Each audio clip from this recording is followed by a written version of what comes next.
नमस्ते दोस्तों। तो मैं अभिनव, आपका अभिनव केमिस्ट्री पर बहुत बहुत स्वागत है। तो दोस्तों, जैसा कि आज मैंने इसके पहले आपको बताया कि जो 10th के एमसाल पेपर थे उसको मैंने कुछ सॉल्व किया, और जो 12th के बच्चे थे उनसे भी मैंने वादा किया था कि मैं कुछ जो रासायनिक अपक्रिया, जो बहुत महत्वपूर्ण रासायनिक अपक्रियाएं हैं वो लेके आऊंगा। तो ये रासायनिक अपक्रियाएं हैं, कुछ जो ऐसी भी क्वेश्चंस आएंगे जो मैंने न्यूमेरिकल बच्चों, जैसे विलियन चैप्टर का है, सॉलिड स्टेट का है, तो इन सब न्यूमेरिकल को भी हम सॉल्व करवाएंगे दोस्तों, ताकि आपको एग्जाम में दिक्कतें ना हो। हमारा जहां तक योगदान रहेगा कि आप लोग अच्छा से अच्छा पेपर आप करके आए। तो चले, ये देखिए आपके सामने मैंने कुछ अपक्रियाएं लिख दिया, लेकिन ये सभी अपक्रियाओं को एक साथ तो हो नहीं पाएगी, ये 2-3 वीडियो में हो जाएगा। लेकिन कुछ अपक्रियाएं जितनी हो पाती हैं दोस्तों, मैं उतना आपको आज कर रहा हूं, फिर अगली वीडियो में।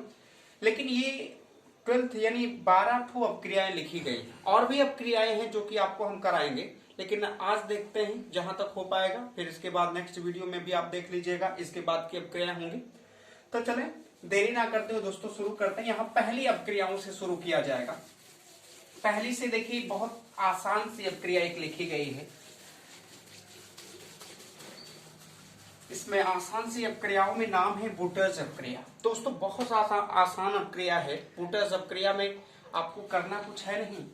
देखिए एक बात आपको हम बता दें, इसमें 3 चीजें, अपक्रियाओं में 3 अपक्रिया, इसी से रिलेटेड 3 अपक्रियाएं आती हैं दोस्तों।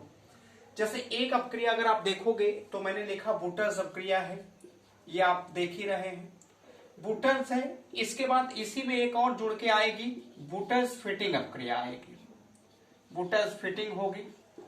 एक केवल फिटिंग अपक्रिया आती है। ये देखिए तीनों अपक्रियाएं लगभग एक दूसरे से मिलती जुलती हैं, बस इसमें अंतर का है। देखिए दोस्तों, जब बुटर्स अपक्रिया होगा, पहली बात तो एक बात बता दें, ये बुटर्स हो या बुटर्स फिटिंग हो या फिटिंग हो, सब में जो रिएक्शन कराना है वो सोडियम के कितने अणु लेने हैं? 2 अणु।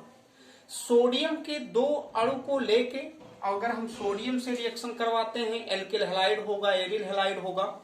तो अगर हम सोडियम से रिएक्शन करवा रहे हैं दोस्तों, और यहाँ पे एक चीज और भी होगा, शुष्क ईथर होगा। ये जितनी तीनों अपक्रियाएं अगर आपको आती हैं कभी भी, तो इनमें याद रखना कि आपको शुष्क ईथर की उपस्थिति हो, सोडियम के 2 अणु होंगे, और अगर एल्किल हैलाइड, ये बुटर्स अपक्रिया है तो एल्किल हैलाइड के 2 अणु होते हैं। ये देखिए, बुटर्स फिटिंग अपक्रिया होगी तो एक एल्किल हैलाइड होगा दोस्तों और एक एरिल हैलाइड होगा। अगर फिटिंग अपक्रिया है तो दोनों एरिल हैलाइड होगा, यानी ARX ARX। ये देखिए दोस्तों, मैंने आपको एक ही बार में, क्योंकि एक अपक्रिया अगर आप कर ले जाएंगे तो इस समझने के बाद तीनों आपको आ जाएंगी। क्योंकि देखिए मैंने कहा बुटर्स में देखिए सबका खेल वही है, बस ये देखिए एलिफैटिक के हैं दोनों, यानी एरिल हैलाइड है जो कि एलिफैटिक में आएगा। ये आपका एलिफैटिक होगा दोस्तों। ये देखिए इसमें एक एलिफैटिक होगा और एक एरोमेटिक हो जाएगा। यहाँ दोनों एरोमेटिक में आएंगे। ये देखिए एरोमेटिक के हैं क्योंकि ARX है, इसके अंतर्गत आपको मालूम होगा C6 यानी फेनिल जिसको हम लोग कहते हैं C6H5 रखते हैं। ये देखिए तो, और यहाँ पे R है तो R में एल्किल समूह है, तो एल्किल समूह में आप जैसे CH3 रख सकते हैं, C2H5 आप रख सकते हैं, C3H7 रख सकते हैं, ऐसे जहां तक आपको मालूम होगा आप रख सकते हैं। तो ये देखिए ये हो गए। अब इसमें बुटर्स में मैंने कहा ये दोनों वही एक ही चीजें हैं। इनमें एक देखिए एरिल है, एक एलिफैटिक का और एक एरोमेटिक का होगा। दोनों इसमें एरोमेटिक का होगा, लेकिन सोडियम सब में होगा, चाहे ये हो चाहे ये हो चाहे ये हो, तीनों में आपको सोडियम आएगा। उपस्थिति किसकी रहेगी दोस्तों? शुष्क ईथर की रहेगी। तो इनकी उपस्थिति में हम रिएक्शन कराएंगे। तो मैंने पहले बुटर्स अपक्रिया कराएंगे, बुटर्स फिटिंग कराएंगे, और उसके बाद दोस्तों कहा जाएगी फिटिंग। चलिए देखते हैं हम लोग। आपको करना, मैंने देखिए इसकी थियरी आपको अगर लिखना होगा तो थियरी बहुत विशेष है नहीं, क्योंकि रिएक्शन जिस बच्चे को मालूम रहेगा तो उसी के आधार पे थियरी लिख ले जाएगा। देखिए क्योंकि थियरी लिखने में यहाँ पे थोड़ा टाइम ज्यादा लगेगा, हम समझाने के लिए मैंने बताया आपको दिया बच्चों कि अगर लिखना चाहोगे तो एल्किल, देखिए अगर बुटर्स अपक्रिया पढ़ रहे हैं तो हम कह सकते हैं एल्किल हैलाइड के 2 अणु सोडियम के 2 अणु के साथ जब अभिक्रिया करते हैं किसकी उपस्थिति में? शुष्क ईथर की उपस्थिति में, तो हमें जो उत्पाद के रूप में प्राप्त होता है वो क्या प्राप्त होता है? एल्केन प्राप्त होता है। अगर आपको लिखना होगा तो आप इस तरह से लिख सकते हैं कि एल्किल हैलाइड के 2 अणु सोडियम के 2 अणु के साथ से शुष्क ईथर की उपस्थिति में जब अपक्रिया करते हैं तो हमें उत्पाद के रूप में क्या प्राप्त होता है, एल्केन प्राप्त होता है। चलिए देखिए ये बूटस की कहानी है। तो यहां अगर हम लोग दोस्तों देखिए करेंगे, अगर यहां अगर हम लोग शुरू करें अभिक्रिया, कितनी आसान है आप देखिएगा। जैसे मैंने यहां लिखा ये बूटस है बच्चों, यहां देखिए RX, ये एल्किल हैलाइड का एक अणु हो गया। अब हम सोडियम के देखिए 2 अणु ले लें और यहाँ पे प्लस, फिर यहाँ देखिए X हो गया और यहाँ मान लीजिए R हो गया, ये R' भी हो सकता है या R ही रहने दीजिए। उपस्थिति किसकी होगी, शुष्क ईथर की, यानी RX प्लस सोडियम के 2 अणु हो गए प्लस XR, और उपस्थिति यहां हमने कहा शुष्क ईथर लिख दीजिएगा। जब शुष्क ईथर की उपस्थिति में रिएक्शन कराएंगे देखिए दोस्तों, तो यहां से होता क्या है कि ये दोनों X, ये वाला X और ये वाला X, ये सोडियम के साथ कहा निकलेगा, बाहर चला जाएगा। क्योंकि ये देखिए सोडियम का है दोस्तों, ये अच्छा धनायन है और ये का है अच्छा ऋणायन है। तो अच्छा धनायन और अच्छा ऋणायन जब होते हैं तो उनको वो जुड़ते बहुत आसानी से हैं। तो ये देखिए दोनों X जो होगा, यानी ये पूरा पोर्शन यहां से लेके यहां, क्योंकि सोडियम एक धातु है, X एक अधातु में आएगा, क्योंकि इसके अंतर्गत आप देखिए हाइड्रोजन परिवार है, तो फ्लोरीन होगा, क्लोरीन होगा, ब्रोमीन होगा और क्या हो सकता है, आयोडीन। ये 4 लोग आते हैं। यानी अगर इन चारों में हालांकि वो देखा जाता है कि रिएक्टिविटी के आधार पे आपको इनमें से भी लेना पड़ेगा, ये नहीं कि सबको आप लेके रख देंगे। देखिए दोस्तों, कहा जाता है कि X के अंतर्गत आते हैं, लेकिन आप सबको नहीं लेते हम लोग।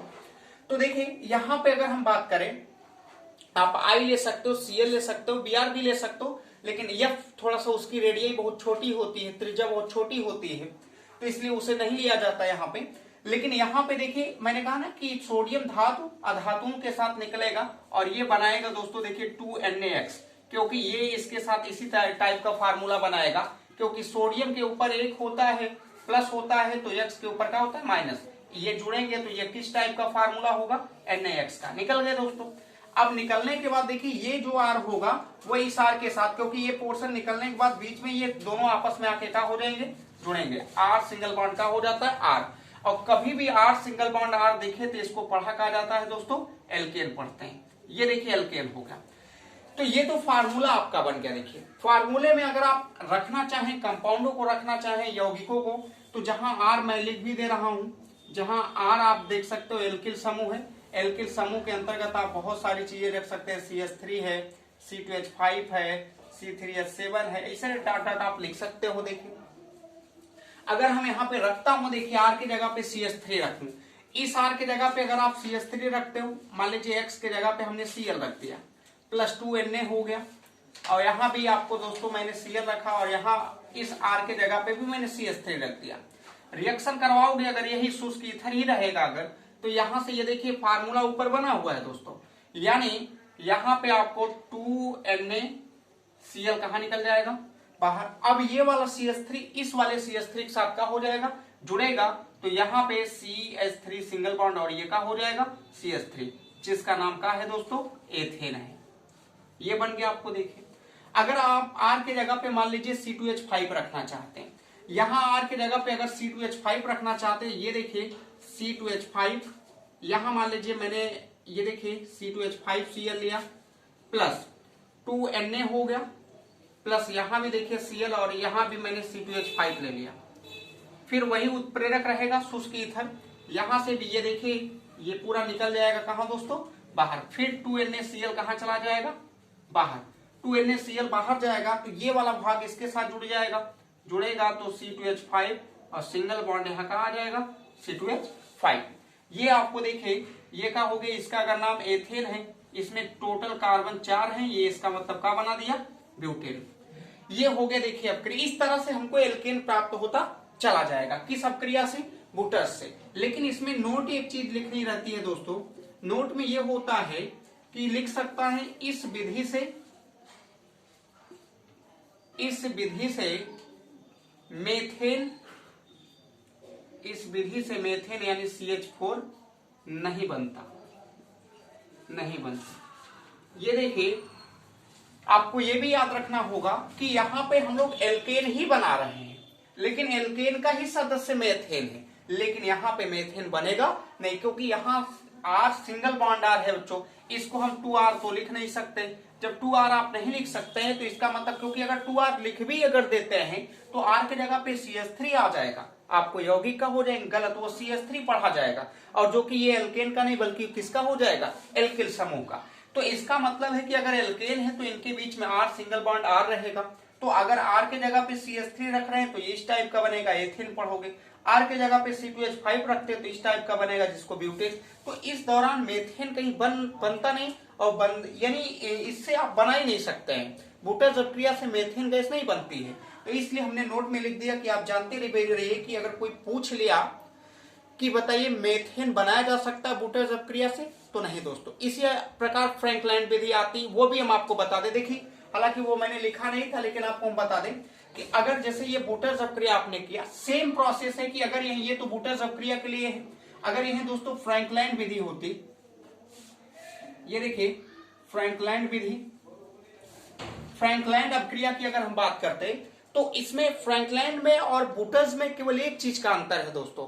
एक चीज का अंतर ये है, देखिए कि फ्रैंकलाइन में जो होता है वो यहाँ पे जिंक नहीं, ये सोडियम नहीं होता है, सोडियम के बजाय यहाँ कहा जाता है दोस्तों जिंक आ जाता है। ध्यान दीजिएगा, आपको एक और आसान सी अपक्रिया बता दें कि बुटर्स और फ्रैंकलाइन में केवल एक चीज का अंतर है, अगर बुटर्स होगा तो सोडियम होगा, अगर फ्रैंकलाइन होगा तो यहाँ पे कहा जाएगा जिंक आ जाएगा। और ये जो फार्मूला बनेगा बच्चों सेम उसी तरीके का रहेगा, बस यहाँ पे आपको क्या बाहर हो जाएगा, ZnH2 बाहर होगा, और यहाँ से यानी अगर ZnH2 बाहर होगा लेकिन बनेगा का आपको एल्केन ही, और सब कुछ वही सेम रहेगा दोस्तों। आप रखेंगे बस यहाँ आप क्या लिख सकते हैं, Zn लिख सकते हैं, यहाँ बाहर जो आपको होगा देखिए वो हो जाएगा ZnCl2 बाहर हो जाएगा, वही सेम चीज बनेगा। यहाँ इसके नीचे भी अगर आप चाहोगे ZnCl2 हो जाएगा, वही बनेगा, और इस विधि से भी यहाँ आप क्या लिख सकते हैं, Zn लिख सकते हैं। यानी जब जिंक आ जाता है सोडियम के जगह पे तो वो फ्रैंकलाइन विधि हो जाती है दोस्तों, अगर सोडियम रहता है तो क्या हो जाती है, बुटर्स हो जाती है। हमें आशा है कि आपको समझ में आ गया होगा। देखिए दोस्तों आगे हम चलते हैं, देखिए बुटर्स फिटिंग अपक्रिया। बुटर्स फिटिंग अपक्रिया में आपको क्या करना है, बहुत आसान सी अपक्रिया है बुटर्स फिटिंग भी। देखिए अभी ये थोड़ी आसान सी अपक्रिया, आगे की थोड़ी अपक्रियाएं जो है वो इंपॉर्टेंट है आपके लिए, जो कि थोड़ी सी टफ भी है। देखिए दोस्तों बुटर्स फिटिंग अपक्रिया,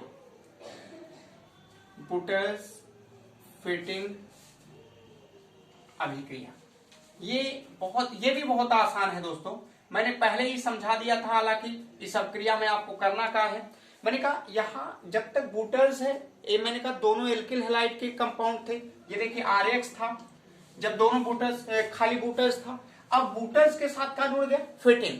तो एक बुटर्स के लिए मान लेना एक ये देखिए एल्किल हैलाइड, लेकिन फिटिंग के लिए जो आ जाएगा वो ARX, एरिल हैलाइड। इसको दोस्तों एरिल हैलाइड बोलते हैं, इसको एल्किल हैलाइड बोलते हैं। अब एरिल हैलाइड और एल्किल हैलाइड का एक अणु एरिल हैलाइड का और एक अणु किसका लिया जाएगा, एक एल्किल तो एक एरिल। अब इसका रिएक्शन सोडियम से, मैंने कहा बुटर्स नाम जब तक रहेगा सोडियम साथ नहीं छोड़ेगा, और फिटिंग भी रहेगा तो भी वही रहेगा। अब देखिए जैसे मैंने लिया RX, इसका रिएक्शन मैंने कहा सोडियम के कितने अणु रहेंगे, 2। अब यहाँ XAR, अब देखिए एक एल्किल हैलाइड और एक का हो गया एरिल। अगर नहीं समझ पा रहे तो लिख भी दे रहा हूं, इसको एल्किल हैलाइड कह सकते हैं, एल्किल हैलाइड। और ये जो होगा दोस्तों ये हो जाएगा एरिल हैलाइड, एरिल हैलाइड। अब रिएक्शन यहां पे मैंने कहा वही सेम चीज है, शुष्क ईथर, जब शुष्क ईथर की उपस्थिति में रिएक्शन कराएंगे दोस्तों सेम काम वही होगा कि यहां से ये चीजें कहां निकल जाएंगी, बाहर, और यानी 2NaX चला गया बाहर। 2NaX अगर दोस्तों बाहर जाएगा तो R किससे अब जुड़ जाएगा, AR से। यहां देखिए R और क्या आ गया, AR आ गया। अब देखिए जो R है, अगर ये फार्मूला है दोस्तों, R के में आपको देखिए जैसे मैंने कहा R की जगह पे CH3 आप रख सकते हो, C2H5 रख सकते हो, C3H7 रख सकते हैं, C4H9 रख सकते हैं, उसी प्रकार ऐसे चलता चला जाएगा। उसी प्रकार जब AR आएगा तो AR के जगह पे केवल एक ही कंपाउंड रखा जाता है जिसको क्या बोलते हैं, C6H5। हालांकि इसका नाम दोस्तों फेनिल है, इसको हम फेनिल पढ़ते हैं। ये देखिए फेनिल है, इसको methyl, ethyl, propyl, butyl, pentyl, hexyl इस तरह बनता है। अब अगर हम रख दे फार्मूले में, मान लीजिए पहली बार में मैंने R की जगह पे क्या रख दिया CH3 और यहां आपको रख दिया Cl मान लीजिए प्लस 2Na प्लस X के जगह पे फिर देखिए Cl और सिंगल Ar में मैंने बताया एक ही लोग आते हैं C6H5, हालांकि इसको अब क्लोरोबेंजीन पढ़ेंगे। अब देखिए इसका रिएक्शन वही शुष्क ईथर की उपस्थिति में कराया गया होगा, तो ये आप देखेंगे कि ये पूरा पोर्शन निकल जाएगा 2Na Cl के रूप में कहा बाहर। ये बचा है देखिए C6H5 और सिंगल बॉन्ड इसके साथ कौन जुड़ जाएगा CH3 जुड़ जाएगा, और ये आपको जुड़ने के बाद इसको हम क्या पढ़ते हैं टॉलुइन। ये देखिए हो गया आपका टॉलुइन पढ़ा जाता है। इसी को आप एक जैसे ये स्ट्रक्चर भी बना सकते थे दोस्तों, स्ट्रक्चर से अगर आप बनाते तो इस तरह का स्ट्रक्चर बनता है। ये देखिए ये आपको स्ट्रक्चर है, मान लीजिए क्लोरोबेंजीन है, ये देखिए इसको आप इस तरह लिख सकते हो प्लस 2Na है दोस्तों, प्लस यहाँ इसको देखिए Cl है और मैंने कहा इसके जगह पे CH3, सेम वही चीज है, आप स्ट्रक्चर के तौर पे उत्प्रेरक वही रहेगा, तो भी यहां से देखिए ये पूरा कहां निकल जाएगा बाहर। अब ये वही चीज है 2NaCl निकल गया। अब देखिए ये जो जहां से Cl निकला उसी जगह CH3 आके क्या हो जाएगा जुड़ेगा, और जैसे यहाँ CH3 आके जुड़ेगा दोस्तों देखिए ये पे, तो ये क्या कहलाएगा वही टॉलुइन कहलाएगा। तो ये देखिए टॉलुइन अगर कह दिया बनाने के लिए तो हम बुटर्स फिटिंग अपक्रिया से बना सकते हैं। अब दोस्तों देखिए मैंने बुटर्स और बुटर्स फिटिंग में, अब देखिए कैसे कैसे ये अब तक ये दो था, अब एक यहाँ और एक ये आ गया, अब ये खत्म हो जाएगा, अब केवल कौन आगे आएगा ये, यानी फिटिंग अपक्रिया। अगर हम यही फिटिंग अपक्रिया कर दे बच्चों, ये देखिए बुटर्स हटा दे और बुटर्स करके अब कौन सी अपक्रिया केवल रहे फिटिंग, तो यहाँ पे जो R है अब ये R हट जाएगा, अब R की जगह पे क्या आ जाएगा AR आ जाएगा। अब दोनों AR हो गए, अब यहाँ पे देखिए दोनों अणु किसके हो गए एरिल हैलाइड के हो गए, ये भी एरिल हैलाइड ये भी एरिल हैलाइड। अब यहाँ पे दोनों का आ जाएंगे AR आ जाएगा। अब AR आ जाने के बाद अब नीचे देखिए सेम, अब R की कहानी खत्म हो गई है। जब R की कहानी खत्म हो गई तो बचा यही चीज है, सेम सब कुछ वही करना था दोस्तों। यहाँ पे ये फार्मूला है। अब देखिए AR की जगह पे मैंने कहा बेंजीन का आप स्ट्रक्चर लिख सकते हो या बेंजीन का फार्मूला भी।